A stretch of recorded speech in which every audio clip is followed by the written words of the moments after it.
Racikan Berita 1.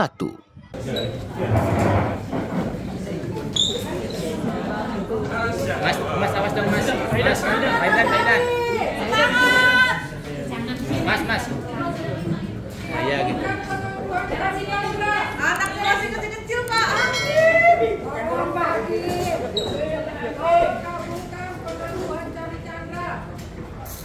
Anak-anak sendiri.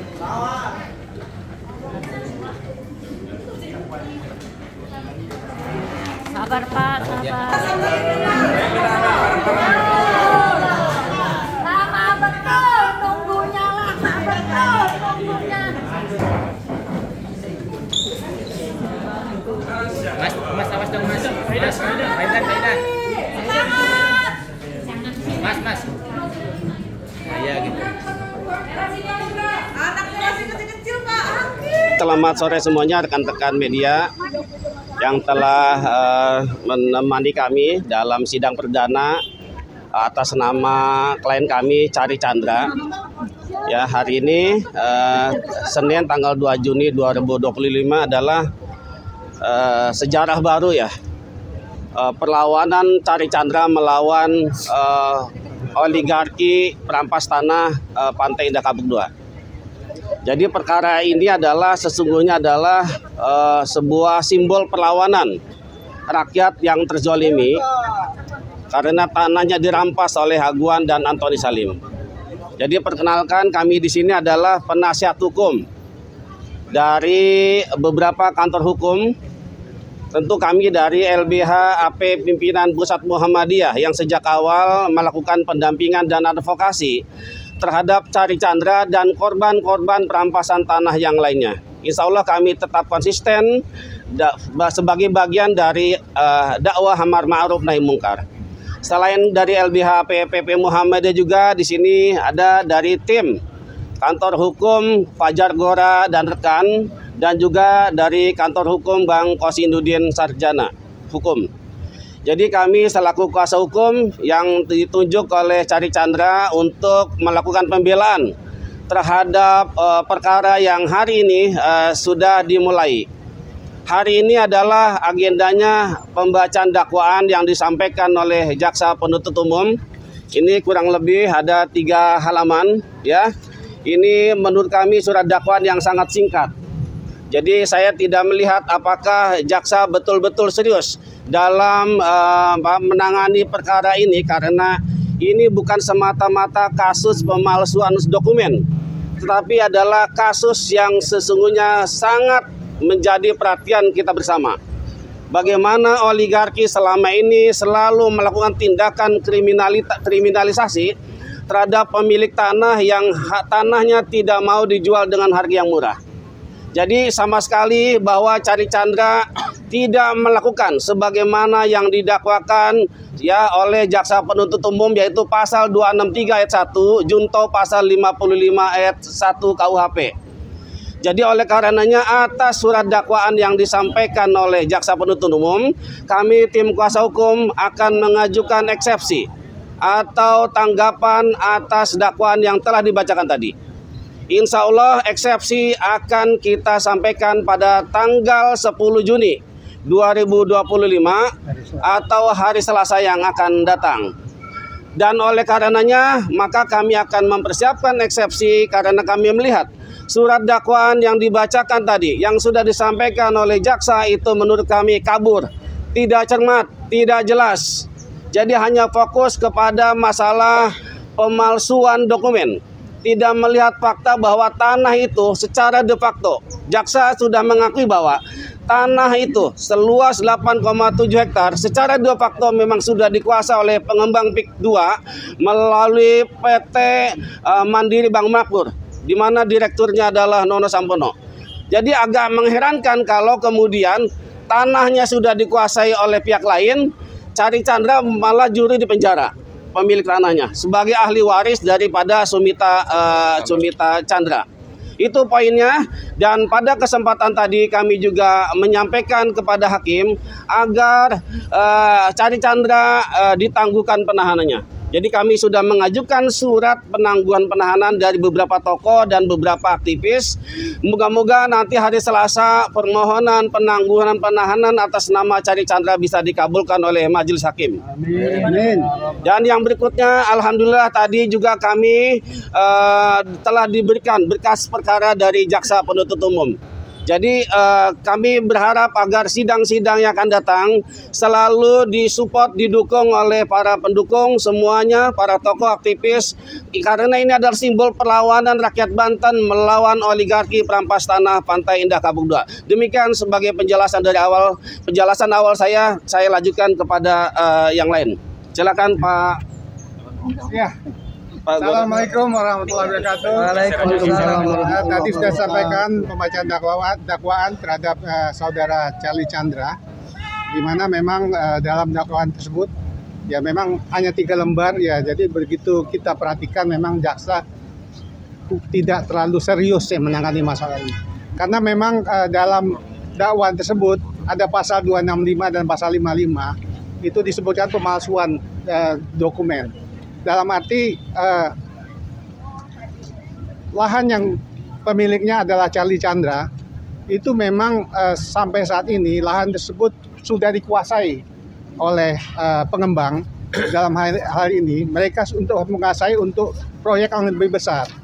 Jadi nampak di sini kalau memang penguasaan lahan itu tidak hanya terdapat pada masyarakat. Kita lihat di lapangan itu lahan-lahan milik pemerintah pun sebenarnya dikuasai oleh pengembang. Dalam arti di sana ada jalan, ada bibir sungai itu banyak sudah dikuasai. Sampai laut pun diambil oleh pengembang. Jadi memang di sini kalau masyarakat yang tertindas ini seperti yang disampaikan saudara Gufron tadi adalah perlawanan terhadap pengembang di sini. Ya di sini kita memang melihat memang Charlie Chandra adalah simbol perlawanan terhadap perampasan tanah yang dilakukan oleh Pantai Indah Kapuk. Sekian dari saya, terima kasih. Silakan Bang. Izin geser aja Bang. Baik, bismillahirrahmanirrahim. Assalamualaikum warahmatullahi wabarakatuh. Lawan Aguan. Lawan Antoni Salim. Lawan oligarki Big 2. Lawan perampasan tanah. Lawan seluruh oligarki yang menyengsarakan rakyat di seluruh republik ini. Termasuk kita lawan bapak-bapak polisi yang zalim. Kenapa saya sebut bapak polisi zalim? Memaksakan menangkap klien kami Charlie Chandra. Padahal Charlie Chandra sudah dapat surat panggilan 1 sesuai mekanisme dan prosedur KUHAP. Setelah panggilan 1 itu Pak Polisi, panggilan 2. Panggilan 1 pun harus dengan patut. Bukan dikirim tanggal 18, diterima tanggal 19, langsung diminta diperiksa dalam waktu tidak patut. Jadi berkas 3 lembar nih loh berkasnya. 3 lembar dari jaksa ini konfirmasi kerja polisi yang kejar tayang, dan saya yakini bukan patut diduga ini melayani oligarki Aguan, melayani Pik 2. Jadi saya ingatkan kepada institusi kepolisian, kita sayang pada institusi kepolisian, jangan sampai hanya karena nama 1 orang Aguan institusi kepolisian rusak dan tidak lagi dianggap sebagai lembaga pengayom pelindung masyarakat. Kami butuh keadilan, dan salah satu pilar keadilan penegak hukum kita adalah institusi kepolisian. Itu yang pertama ingin saya sampaikan. Yang kedua, tentu saya berharap jika keadilan itu tidak diberikan oleh institusi kepolisian, kami berharap ada keadilan dari majelis hakim.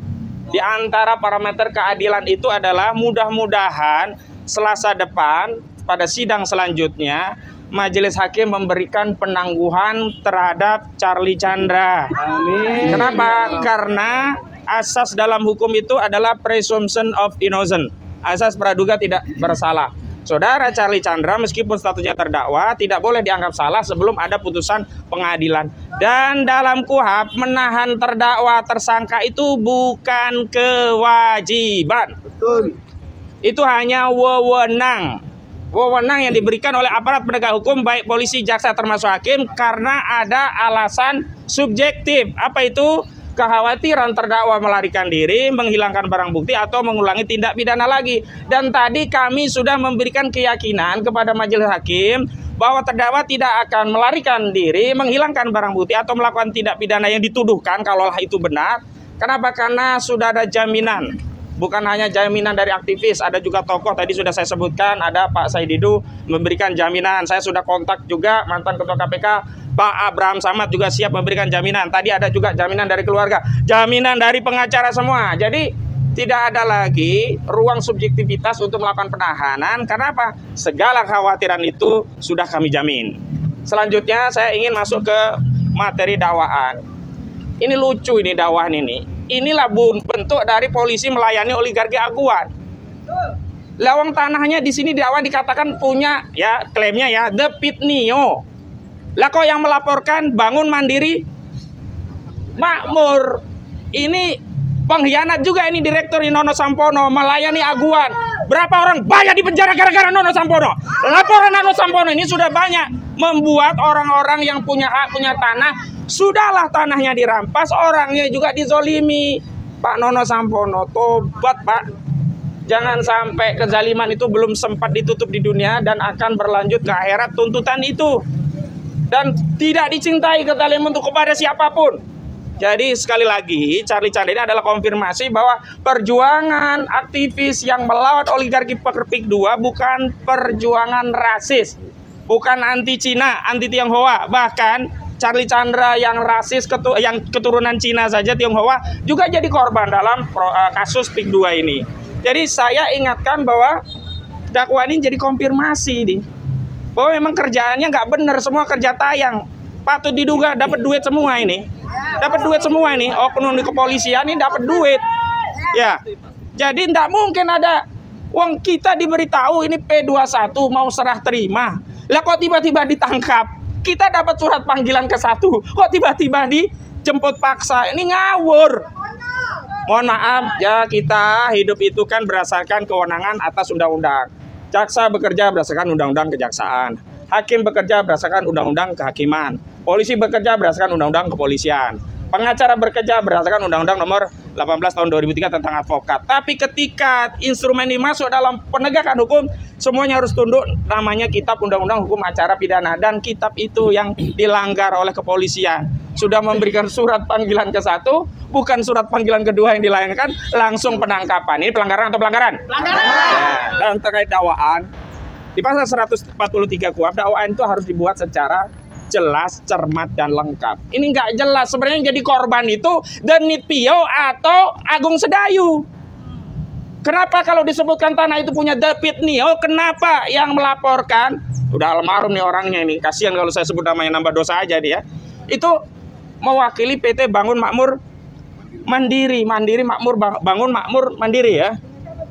Harusnya kan yang punya kewenangan legal standing ya The Pit Nio yang didalilkan oleh jaksa sebagai pemiliknya. De factonya kenapa dikuasai oleh Agung Sedayu? Terus juga dijelaskan apa sih yang menyebabkan kerugian. Ini lucu ini. Charlie Chandra, anak dari Sumil Chandra secara bersama-sama dengan saksi Sukamto SKMN, PT Mandiri Bangun Makmur telah dirugikan sebesar 270 juta rupiah atau sekitar jumlah atau setidak-tidaknya 2.500.000 rupiah. Tapi tidak disebutkan rugi apa ini loh. Rampas, dia juga harus masuk penjara. Karena itu misalnya minta doa dukungan kepada semua rakyat ya, tidak ada yang hanya yang hadir, tidak hanya yang di Banten, tapi seluruh rakyat Indonesia. Kalau oligarki Pik 2 ini tidak kita lawan, maka korbannya akan merata di seluruh Indonesia. Siap mendampingi Charlie Chandra? Siap hadir sidang Charlie Chandra? Siap menegakkan keadilan? Mantap. Demikian. Wassalamualaikum warahmatullahi wabarakatuh.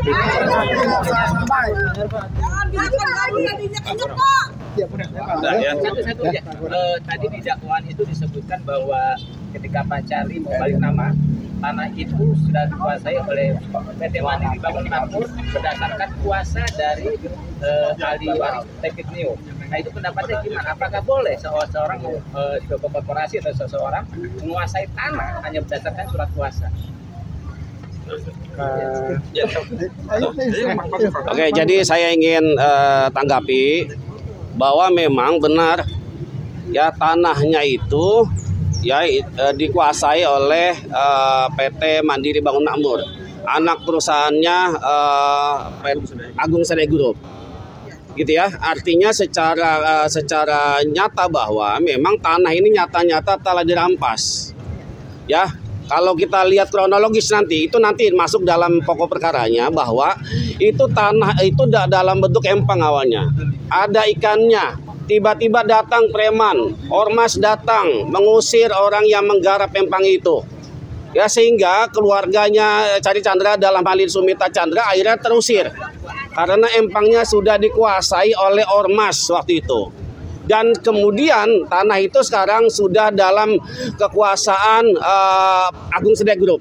Kami sudah datang ke sana, ke lokasinya, dan itu sudah rata, sudah tidak ada bentuk empang, sudah ada jalan, jembatan, bahkan beberapa kapling yang sudah terjual. Jadi kalau mau kita katakan bahwa sebetulnya yang menjadi korban itu siapa? Cari Chandra dong. Ya, karena dia pemilih yang sah. Chandra sekarang yang sedang berlangsung ini. Kira-kira menurut pendapat Bapak, siapa yang pantas sebenarnya untuk dihadiri? Yang pantas sebenarnya Lawan Aguan. Agung Sedayu Group itu menguasai seluruh pantai utara, termasuk juga lahannya Cali Chandra ini. Jadi yang pantas dihadiri adalah Aguan. PT PIK 2 tersebut. Ya, sudah cukup ya. Cukup ya. Kira berapa lama penangguhan penahanan yang akan diterima hakim, Pak? Ya, kita tunggu nanti hari Selasa tanggal 10 Juni ya. Mudah-mudahan permohonannya dikabulkan. Oke. Ya. Terima kasih semuanya ya.